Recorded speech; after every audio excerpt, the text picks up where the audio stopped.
ఇప్పుడే ఏం time pass కావట్లేదు అని వీరభద్రుడు మూవీకి వెళ్ళి చూసినాం. స్టార్టింగే మంచి సీన్ పడ్డది.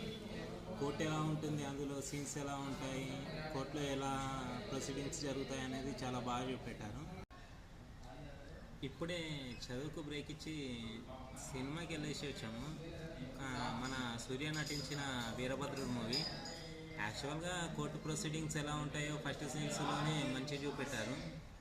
తర్వాత హీరో ఎప్పుడు వస్తాడా అని మన బ్రహ్మానందం వెయిట్ చేసినట్టు మనం వెయిట్ చేసాము. చివరికి 30 నిమిషాల తర్వాత కానీ మన హీరో మన దగ్గరికి రాలేదు. తర్వాత అప్పటి వరకు సినిమా నడుస్తూనే ఉంది. కోర్టు ప్రొసీడింగ్స్ ఎలా ఉంటాయి, కోర్టులో ఎలా నేరాలు జరుగుతాయి అనేది అంతా బాగానే ఉన్నది. తర్వాత వచ్చేసి హీరో దేవుళ్ళలాగా వస్తాడు, అందరినీ కాపాడుతాడు అనే సిచ్యువేషన్ నుంచి హీరో మనిషి రూపం వస్తే ఎలా మాట్లాడుతుందా అనేది చాలా ఇంట్రెస్టింగ్ వచ్చింది. ఫస్ట్ హాఫ్ ఎలాంటి సాంగ్స్ లేకుండా చాలా బాగా వచ్చింది. తర్వాత వచ్చేసి ఫస్ట్ హాఫ్ అయిపోయిన తర్వాత నెక్స్ట్ చూడాలని అనుకుంటే ఆర్జే బాలాజీ ఈ సినిమాలో విలన్ క్యారెక్టర్ చేశాడు. అతను కూడా క్యారెక్టర్ ఆర్టిస్టే. కానీ సెకండ్ హాఫ్ ఎంత చండాలంగా తీయాలని అంటే అంత చండాలంగా తీసాడండి.